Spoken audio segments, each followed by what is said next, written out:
지금 우리가 이거 보고 있는 부분은 예수님의 마지막 잡히시던 그 주간에 화요일입니다. 화요일 날. 화요일 하루가 대단히 긴 하루, 아주 논쟁이 아주 많은 하루입니다. 그러니까 바로 그 하루가 언제부터 시작했냐면 11장 27절부터 그들이 다시 예루살렘에 들어가니라, 여기서부터 성전에서 있는 거예요. 그리고 13장 1절에 보면 예수께서 성전에서 나가실 때에 라고 되어 있어요. 그때까지가 성전 안에서 가르치시는데 가장 큰 논쟁이 세 가지가 있었다고 그랬습니다. 뭐가 있죠? 제일 먼저 무슨 권세로 하느냐? 무슨 권세로 하느냐?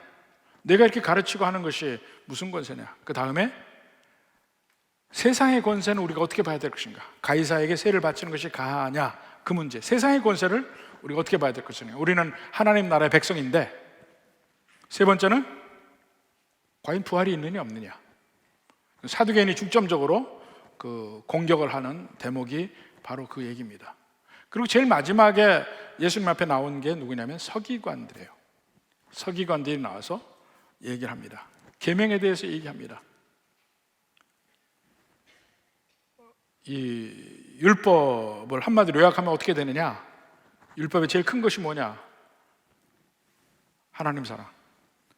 내 마음을 다하고 목숨을 다하고 뜻을 다하고 힘을 다하여 주 여호와 너의 하나님을 사랑하라. 그것과 내 이웃을 내 자신과 같이 사랑하라는 것과 이 두 가지로 요약된 것을 말씀을 합니다. 그럴 때 예수님이 그 서기관에게, 그걸 이해하고 있는 서기관에게 뭐라 합니까? 내가 하나님의 나라에서 멀지 않다. 근데 이게 두 가지 양면이 있다고 그랬죠. 지금 그 당시 바리새인들은 계명을 겉으로의 행동이 이런 행동 저런 행동 가지고 계명을 가지고 그 행동을 했냐 안 했냐에 따라서 계명을 지키냐 안 지키냐로 이해를 하고 있었습니다. 근데 그래도 이 서기관은 그 율법의 정신을 제대로 이해하고 있어요. 하나님 사랑, 이웃 사랑. 근데 바로 그 면에 대해서 다른 바리새인보다는 한 단계 앞서갔기 때문에 하나님 나라에 가깝다고 멀지 않다고 이야기를 하시지만 또 다른 면에서는 경고적인 의미가 있다고 그랬습니다. 들어가지는 않은 거예요. 그러니까 율법의 역할이 거기서만 머무는 것이 아닙니다.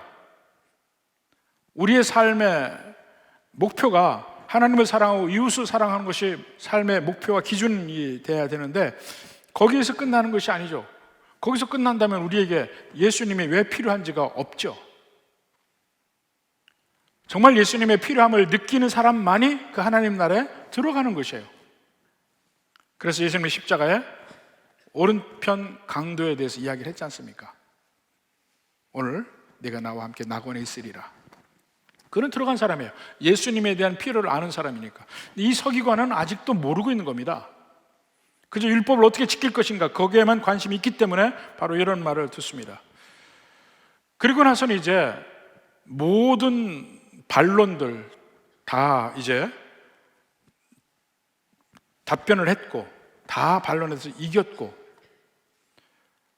더 이상 말이 없을 때 예수님이 하시고자 하는 마지막 말씀을 지금 하고 있는 대목이 오늘의 말씀입니다.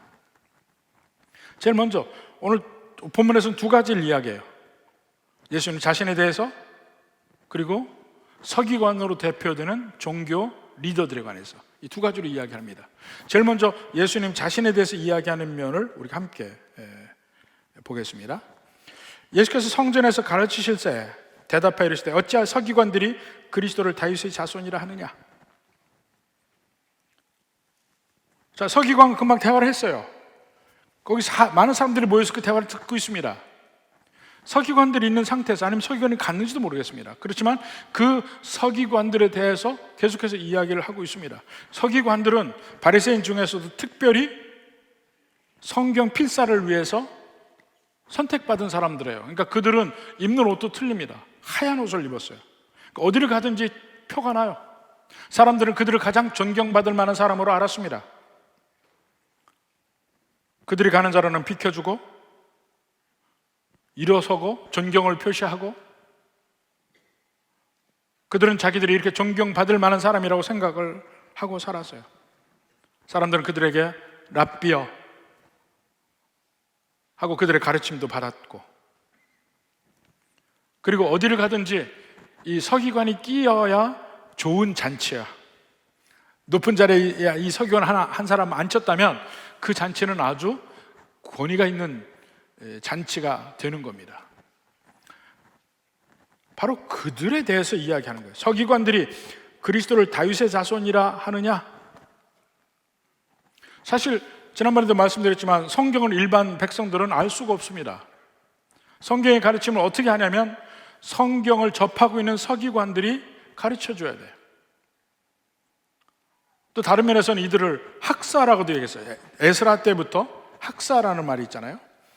그 성경을 공부한 사람, 성경을 필사하는 사람, 이들이 이 백성들의 이야기하면 아, 성경 말씀이 그렇구나 하고 이해를 한 겁니다. 근데 그들이 잘못 가르치면 잘못 이해할 수밖에 없죠. 그래서 그들의 역할이 대단히 중요한 거였어요. 누구보다 성경을 알고 있는 그들이 어떻게 가르쳤냐면 메시아가 오실 것이다. 근데 그 메시아는 다윗의 후손이다. 이렇게 가르친 거예요. 그러니까 바로 그 말을 합니다. 어찌하여 서기관들이 그리스도를 다윗의 자손이라 하느냐. 다윗이 성령에 감동되어 친히 말하되 주께서 내 주께 이르시되 네가 내 원수 내 발에 둘 때까지 내 우편에 앉았으라 하셨도다 하였느니라. 다윗이 그리스도를 주라 하였은즉 어찌 그의 자손이 되겠느냐? 서기관에게 묻는 겁니다. 말씀의 최고의 권위자들이에요. 그랬기 때문에 그 당시 사람들이 그 서기관들을 존경했습니다. 근데 그들이 가장 자랑스럽게 생각하는 그 면에서 예수님의 질문을 받았는데 답을 못합니다. 그리스도를 다윗의 자손이라고 이야기하는 데는 이유가 있습니다. 하나님께서 다윗에게 언약을 주셨거든요. 내 씨가 앞으로 영원한 나라를 다스릴 거라는 약속을 주십니다. 자, 사무엘하 7장 12절 봅시다. 다윗에게 하나님이 약속하신 말씀이에요. 내 수완이 차서 내 조상들과 함께 누울 때, 다윗이 죽을 때 내가, 하나님이 하신 말씀입니다. 내가 내 몸에서 날 내 씨를 내 뒤에 세워 그의 나라를 견고하게 하리라. 견고하게 한다는 게 그 뒤에 보면 영원한 나라예요. 근데 사실 다윗에게 그렇게 이야기를 했으니까 다윗의 나라가 영원할 줄 알았는데 그렇지 않았어요. 물론 그 당시의 환경 속에서는 그 다윗의 그 왕계가, 다윗 왕조가 오래 갔습니다. 400여 년을 갔으니까. 근데 그 당시 보면은 이 남북으로 북왕국 이스라엘, 남왕국 유다로 나뉘었을 때도 북왕국 이스라엘은 거의 100년, 120년마다 왕조가 바뀝니다. 3대를 못 갔어요. 계속 바뀝니다. 근데 그 기간 동안에 남왕국 유다는 끊임없이 다윗의 후손이 히스기야까지 오게 되는 거예요.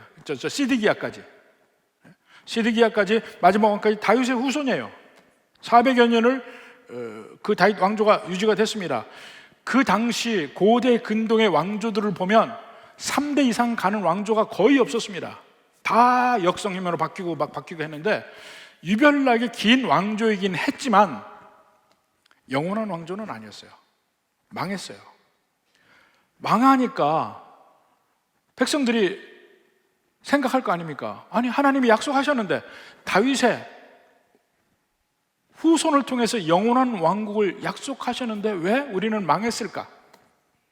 하고 생각할 때 그들을 향해서 다시 다윗의 후손이 또 올 거라는 약속의 말씀을 계속 선지자를 통해서 주십니다. 이사야서 9장 7절 봅시다.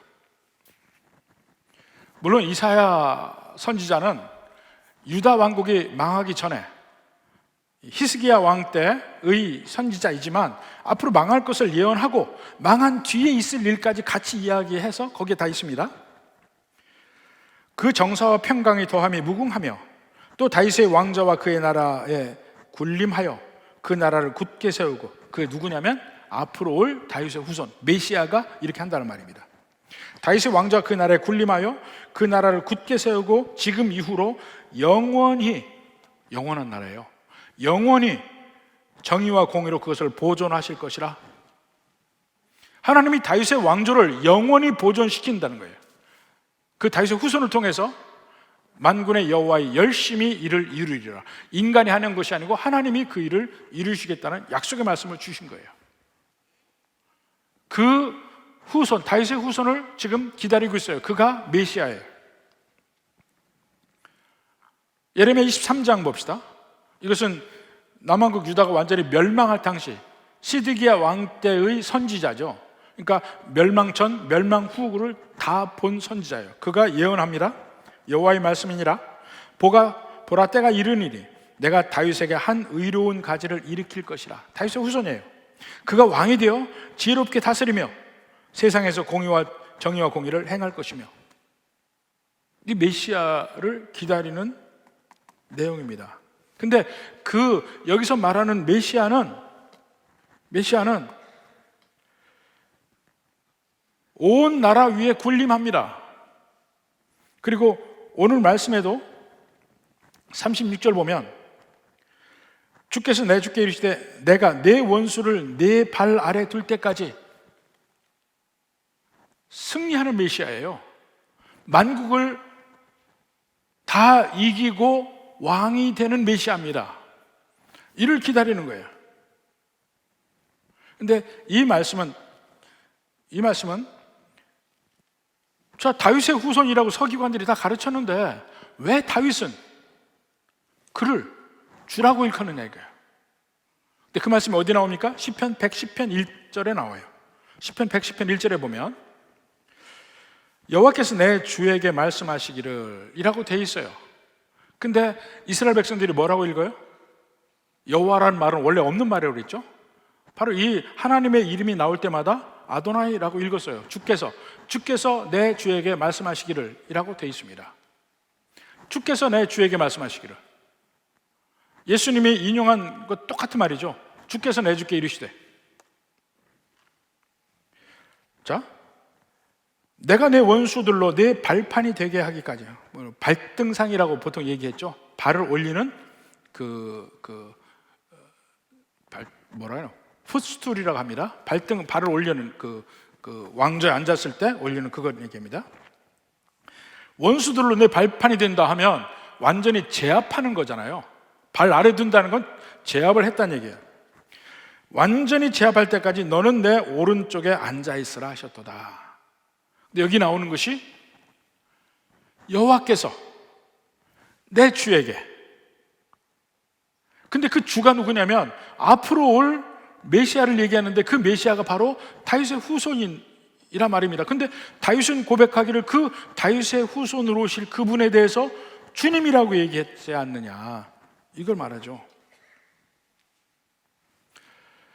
이 시편 110편이 예수님의 신성을 얘기하는 제일 중요한 구절입니다. 이걸 서기관들은 보고도 무슨 말인지 몰랐던 거죠. 예수님이 그 말을 합니다. 이제까지 서기관들은 전혀 그런 면에서 생각해 보질 않았어요. 메시아는 다윗의 후손이다, 이것만 다 알고 있습니다. 근데 그 다윗의 후손이 하나님일 거라고는 생각을 해본 적이 없는데 이미 성경에 있어요. 예수님이 그걸 드러내서 이야기한 겁니다. 왜? 다윗의 후손이면 자기 후손인데 자기 후손에게 왜 주님이라고 얘기했겠냐 이겁니다. 주님이라고 하는 것은 하나님이라는 얘기인데 그가 단순히 인간이 아니고 동시에 하나님이셔야만 이 말씀이 이해가 되는 것이죠. 예수님이 그 면을 들여서 나는 메시아이며 나는 하나님이다 하는 면을 동시에 보여주고 있어요. 근데 이것을 예수님만 얘기하는 것이 아니고 그 뒤에 베드로도 그 뒤에 바울도 똑같은 얘기를 합니다. 자, 사도행전 2장에 보면 베드로가 성전에서 설교하는 내용이 나옵니다. 그 베드로 설교 중에 봅시다. 34절. 다윗은 하늘에 올라가지 못하였으나 친히 말하 이르되 주께서 내 주에게 말씀하시기로, 시편 110편 그대로 인용하잖아요. 주께서 내 주에게 말씀하시기로, 내가 내 원수로 내 발등상이 되게 하기까지 너는 내 우편에 앉아있으라 하셨더라. 이 발등상이 아까 그 말이죠. 발판. 이 시편 말씀을 그대로 인용을 하면서 뭐라 하냐면 36절, 그런즉 이스라엘 온 집은 확실히 알지니 너희가 십자가에 못 박은 이 예수를 하나님이 주와 그리스도가 되게 하셨느니라. 주와 그리스도, 이게 바로 가이사랴 빌립보에서 베드로가 예수님에 대해서 고백한 내용이에요. 주는 그리스도시요 하나님의 아들이십니다. 그리스도란 말은 메시아란 말이잖아요. 이스라엘 형제 중에서 나와야 되니까 그리스도는 그 속에 예수님의 인성을 포함하고 있습니다. 주라는 얘기는 바로 여호와 하나님을 부를 때 주라고 불렀어요. 그래서 그가 곧 하나님이 예수님의 신성을 이야기하기도 합니다. 주와 그리스도라고 하는 것은 예수님의 인성과 예수님의 신성을 동시에 이야기한 것입니다. 베드로가 그걸 고백했다니까요.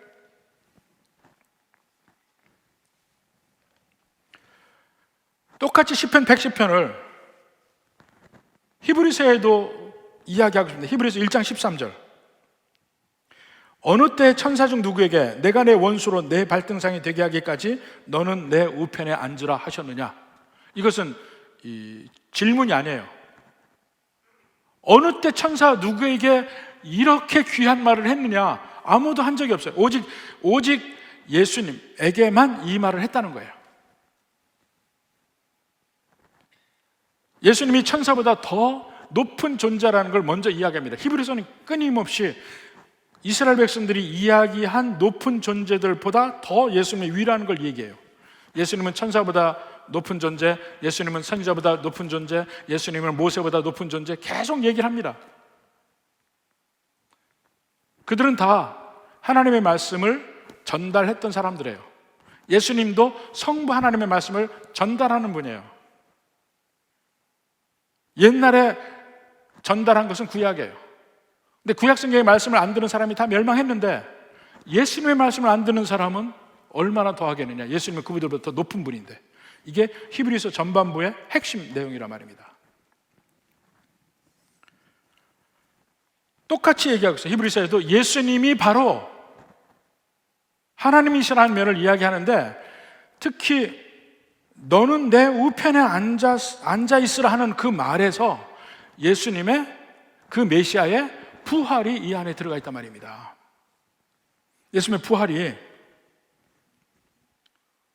자, 바울의 얘기를 또 들어봅시다. 로마서 1장 3절부터 봐요. 그의 아들에 관하여 말하면, 하나님의 아들이죠. 육신으로는 다윗의 혈통에서 나셨고, 예수님의 인성을 얘기해요. 그리스도예요. 성결의 영으로는 죽은 자들 가운데서 부활하사 능력으로 하나님의 아들로 선포되셨으니, 하나님의 아들로 선포됐어요. 부활하사, 부활을 통해서 예수님이 하나님의 아들임을 성부 하나님께서 선포하시고, 그 다음에 어떻게 하셔요? 성부 하나님의 우편에 앉히셔요. 앉으라 하잖아요. 그 앉는다는 말은 의미가 있습니다. 왜 앉을까요? 모든 예수님의 일이 완성되어서 끝났다는 얘기입니다. 더 이상 할 일이 없을 때, 안식과 같은 개념이에요. 창세기 1장에서 하나님께서 6일간 청지를 창조하시고 마지막 날 안식하십니다. 안식하시는 의미가 뭐예요? 6일 동안의 창조가 완전하다는 것을 표현하는 것이 마지막 안식입니다.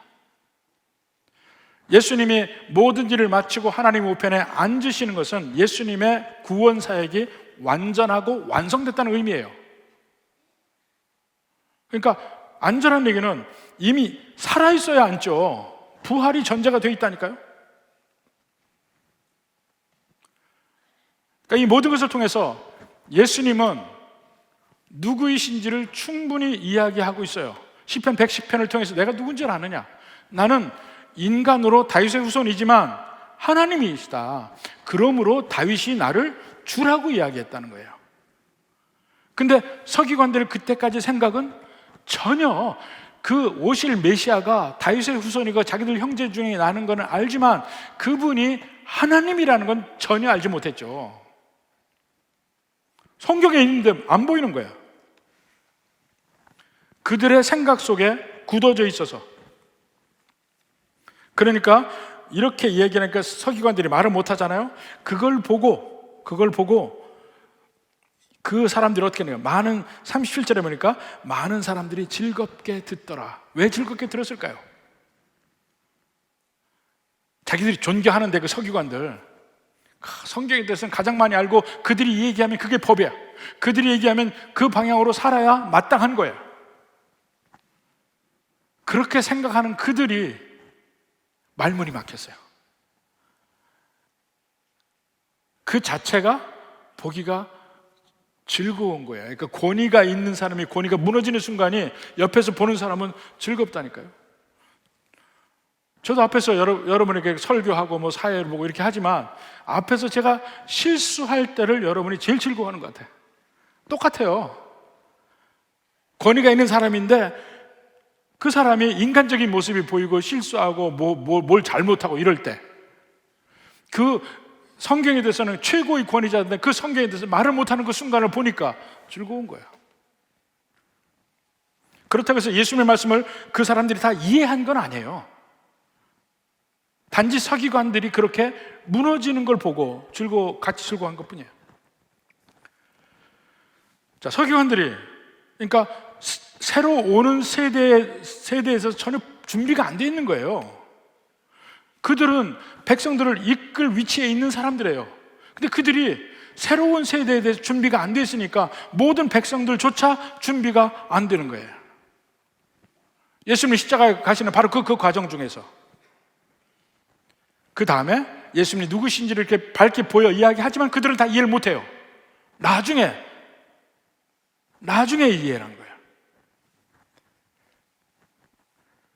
그 서기관들을 다시 한번 이야기합니다. 38절부터 예수께서 이르시되 긴 옷을 입고 다니는 것과 시장에 문안받는 것과 해당의 높은 자리와 자리의 윗자리를 원하는 서기관들을 삼가라. 그 당시 서기관들은 존경받는 존재였죠. 그래서 남들이 보기에도 눈에 띄는 옷을 입었어요. 긴 옷을 입었어요. 이게 옛날에 선지자들의 상징이 그 긴 옷이에요. 엘리야와 엘리사가 입었던 겉옷이라는 것. 이들도 긴 옷을 입었어요. 흰 옷을 또 입었어. 어디 봐도 눈에 띄어요. 그들이 갈 때면 다 인정해주고 자리를 비켜주고 높은 자리에 앉히고 다 이렇게 한단 말입니다.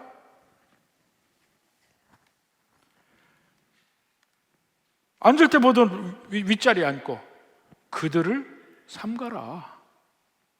조심하라는 얘기입니다. 조심하라. 그들은 40절에 과부의 가산을 삼키며 외식으로 길게 기도하는 자다. 그러니까 다른 사람에게 나는 대단한 사람이고 나는 높임 받아야 될 사람이라는 걸 보이기 위한 행동들을 한다는 거예요. 그러면서 사실은 일반 시정잡배와 다를 바 없는 행동들을 한다는 것이죠. 여기서 보면 서기관들 하면 그 당시에 종교 지도자들이잖아요. 종교 지도자들의 일이 뭡니까? 그 당시에 모든 믿는 백성들의 생각을 깨우고 앞으로 새롭게 오는 시대를 대비하고 이렇게 해야 되는데 그들은 오로지 자기의 자리만 관심이 있고 자기가 대우받는 것만 관심이 있어요. 여기에 대한 경고의 말이죠. 그 뒤로도 교회의 모든 역사를 보면 다 그렇습니다. 교회의 리더들이 내가 어느 대우받는 것만 관심이 있고 내가 위치가 어디냐 이런 거에 관심이 있고 그 위치에 있을 때 그들이 행해야 될 책임은 하지 못하는 면, 이걸 지금 얘기하고 있습니다. 중세 시대에는 말할 것도 없고 그 뒤에 근대화가 되면서에서부터 봐도 이제 문의 부흥과 함께 산업혁명이 영국에서부터 시작이 됩니다. 영국에서부터 시작이 돼요. 산업혁명이 시작이 돼요. 그때 이 도시화가 되면서 새로운 시대에 여러 가지 문제들이 생깁니다.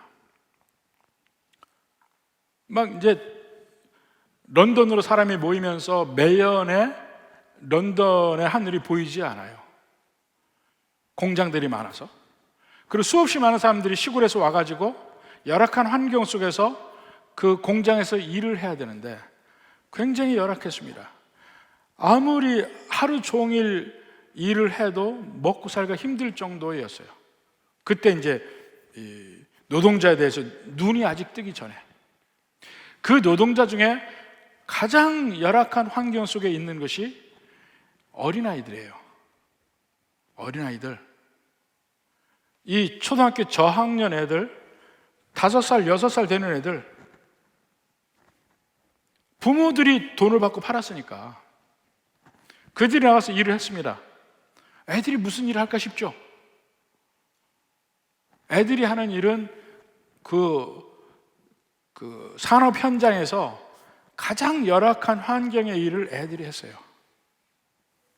그러니까 그 당시에 굉장히 발달했던 직업 중에 하나가 굴뚝 청소하는 거였습니다.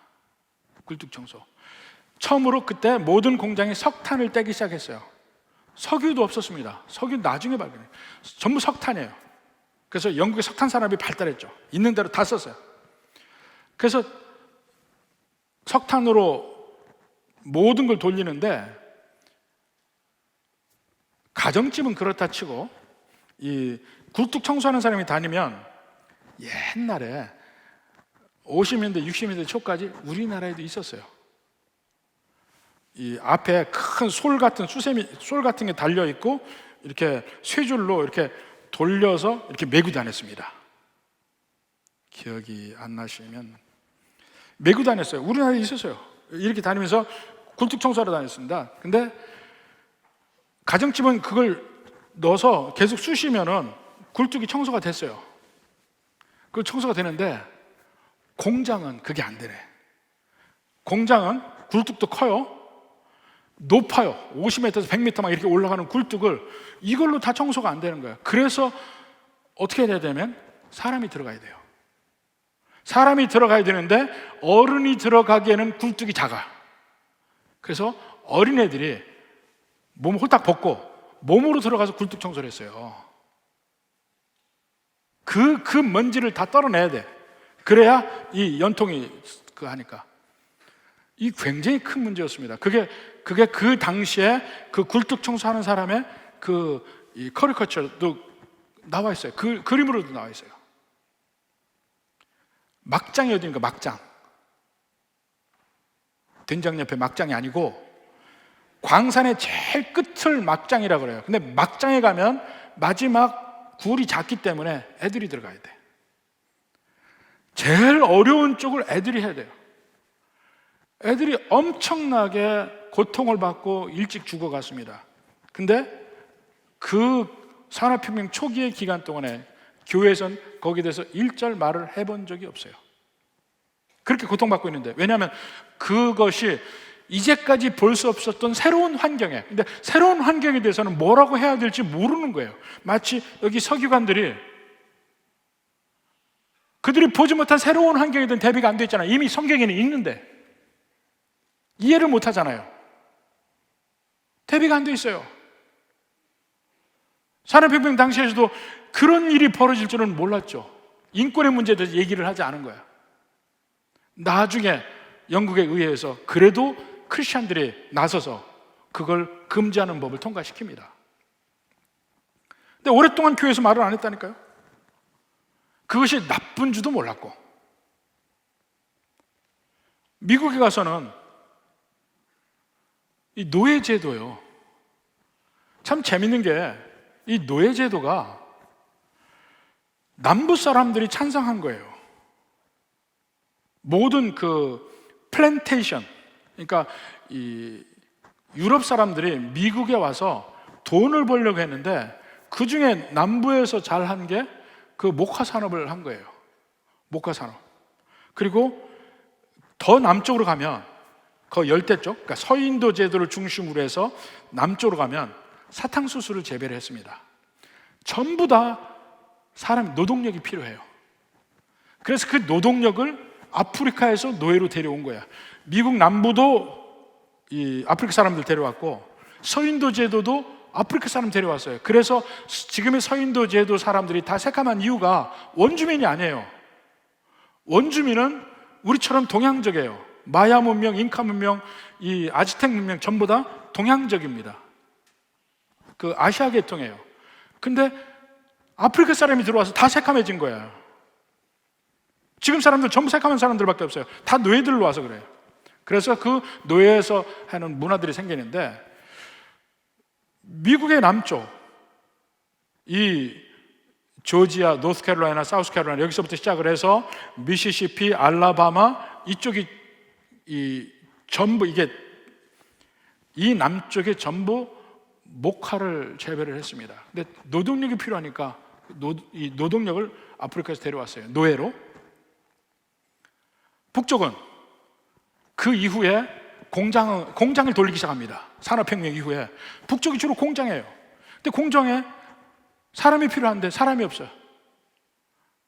그때는 이미 남쪽의 노예들이 북쪽으로 도망 나와서 그 인력을 채우기 시작하는 거예요. 결국 남과 북이 싸우게 되는 거예요. 남북전쟁이. 노예제를 인정하자 깨자.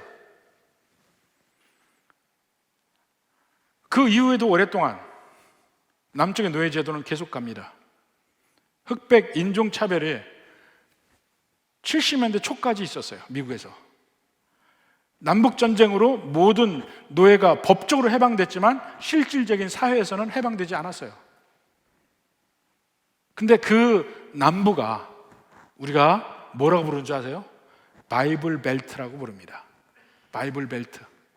지금도 미국의 보수적 성향을 강하게 유지하고 있는 그 힘이 그 남쪽 바이블 벨트에서 나옵니다.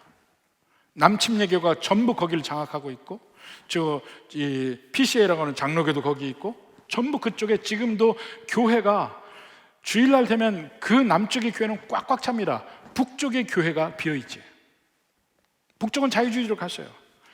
그곳에서 교회가 믿는 사람들이 극성한 그곳에서 노예제도가 가장 강했다니까요. 성경을 인용하면서 우리가 지난번에 수요일날 봤잖아요. 창세기 9장 26절 27절 거기 보면 노아가 술을 먹잖아요. 홍수 이후에 술을 먹고 벌거벗고 있는데 함이 와서 봤죠. 결국 술이 깬 뒤에 노아가 저주합니다. 함은 셈의 노예가 되리라. 가나안은 야벳의 노예가 되리라. 이 말을 인용해 가면서 아프리카 사람들은 함의 후예라는 거야. 그러니까 그들이 노예가 되는 것은 성경적이다 이렇게 가르쳤어요.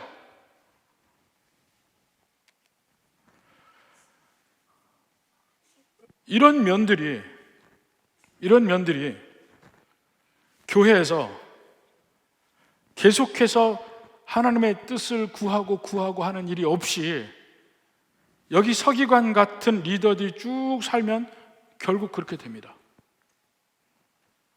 그래서 그들은 항변할 수 있어요. 이제까지 한 번도 보지 못한 시대에 잘못 이해했을 뿐이라고 이야기해요. 근데 교회가 깨어서 그 면을 계속해서 새롭게 보고 성경적으로 다시 이야기하려는 노력을 하지 않으면 여기 있는 서기관들과 똑같이 간다니까. 그저 있는 시스템 속에서 자기 자리만 보존하면 그만이야. 예수님이 그걸 뭐라 하십니다. 이 기독교적이라고 하는 것이 뭐냐 끊임없이 생각을 해봐야 되거든요. 근데 자칫 잘못하면 우리가 가지고 있는 기존의 문화를 기독교적이라고 잘못 오해할 수가 있어요. 한국적으로 대단한 이 바로 접목이 된 게 뭐냐면, 한국에 교회가 들어오면서 뭐와 접목이 되냐면 유교적 전통하고 접목이 됐습니다. 유교적 전통. 유교적 전통에서 마치 교회 리더는 전부 선비 같아야 돼. 선비 같아야 돼. 부하면 안 되고, 체면을 차려야 되고, 항상 모양새에서 벌써 이렇게 보여야 돼. 제가 처음에 대학 다닐 때 예수님을 안 믿은 이유가 몇 가지가 있습니다. 예수 믿는 사람은 다 하나같이 그 당시에 왜 이렇게 꼰대 같은지 몰라. 그리고 뭐 잘 믿는 사람이면 한결같이 검정 양복만 입고 있어. 검정 양복 입고 빨간 책을 들고 다니는데 그것도 싫었어요. 그게 다 문화인데, 사실은 문화인데,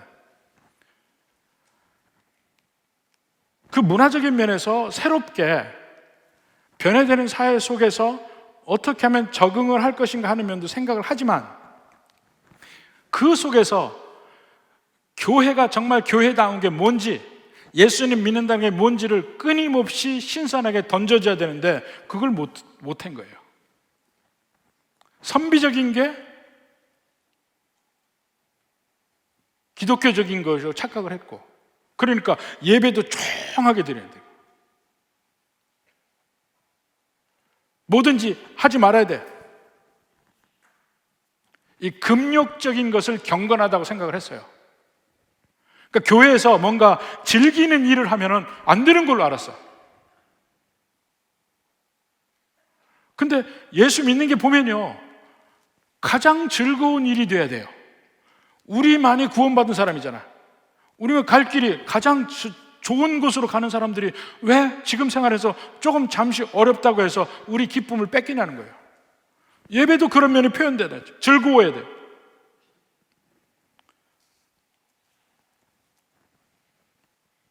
또 어느 면에서는 오늘날의 교회에 스며든 비성경적인 것, 그런 것들이 뭐냐면, 예수 믿으면 다 세상적으로 복 받는다는 거. 예수 믿으면요,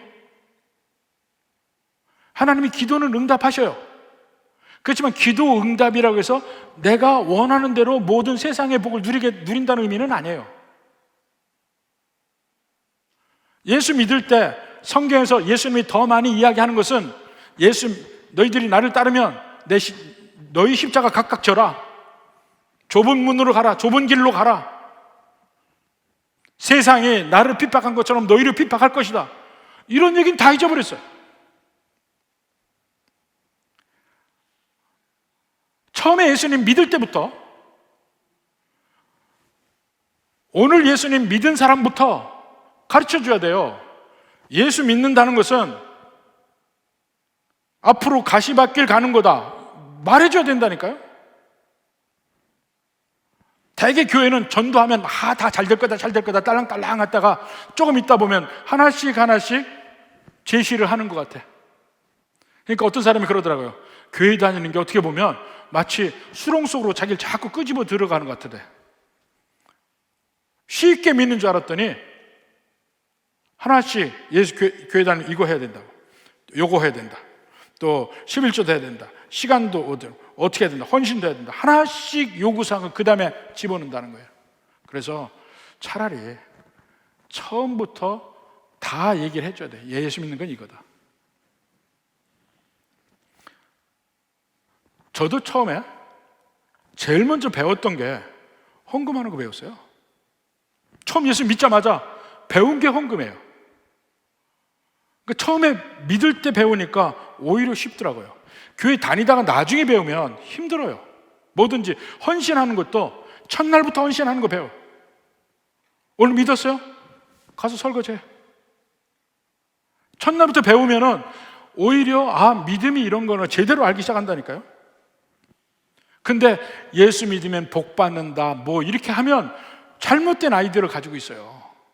내가 싫어도 좀 이거 하면 하나님이 이런 복을 내가 원하는 거 주실까? 이렇게 생각해. 그게 아니란 겁니다. 또 예를 들어서 민주주의. 이 세상의 지금의 문화는요, 민주주의가 최고의 제도예요. 근데 과연 민주주의가 최고의 제도냐고 성경을 보세요. 성경의 민주주의는 거의 대부분 하나님을 대적하는 데 쓰였습니다. 최초의 민주주의 바벨탑이에요. 바벨탑. 자, 우리 그렇게 하자. 우리가 하늘에 닿도록 탑을 세우자. 최초의 민주주의. 민주주의는 차선이에요. 그게 지고지는 절대로 해치면 안 되는 그게 아닙니다. 교회 안에서 다수가 찬성해도 성경적이 아닌 거는 아니에요. 그러니까 리더들이 그 면에서 깨어 있어야 되는 거야. 성경적이 아니면 아니야. 성경의 정신과 위배되면 다수가 그 길을 가자고 해도 가지 말아야 돼. 이 정신이 살아있어야 돼, 교회가. 그래서 성경을 읽을 때도 항상 우리에게 있는 전제, 우리에게 있는 편견을 내려놓고 읽으려고 노력해야만 합니다. 안 그러면 안 보여요. 100번을 읽어도 지나가는 건 그냥 지나가요. 한 번 신학교 때 같은 신학생하고 얘기하면서 사도행전에서 얼마나 많이 성령님에 대해서 이야기하는지를 얘기를 했어요. 그때는 그분이 하는 말이 뭐냐면, 성경을 자기가 많이 읽었는데 사도행전에 이렇게 성령에 대해서 많이 나오는지 몰랐다는 거예요. 똑같은 생각을 반복해서 많이 읽어야 안 보이는 걸 어떡합니까? 그러니까 새로운 각도로 보려고 노력해야 됩니다. 여기 서기관의 문제는 이제까지 살아온 대로 그냥 사는 거예요. 성경의 진리를 새롭게 보려는 노력을 안 했고 그저 자기 자리 보존에만 관심이 있는 거예요. 당장 자기 이익에만 관심이 있고, 그리고 성도들을 제대로 깨워서 우리가 가야 될 바가 어느 방향이다. 지금은 노아의 때와 같으니 예수님이 다시 오시는 그날을 준비하자, 전도하자, 아니면 우리 삶을 어떻게 하자, 이런 방향으로 일깨워야 되는데 그걸 못하는 거야. 여러분, 왜 예수님 믿습니까?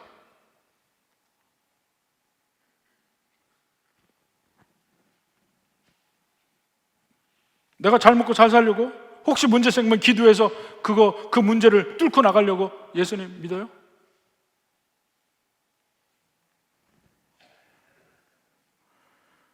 하나님 나라가 멀지 않을 수도 있어요. 정말 내게 예수님이 필요하다는 면을 갈급하게 느끼지 못하는 순간에는.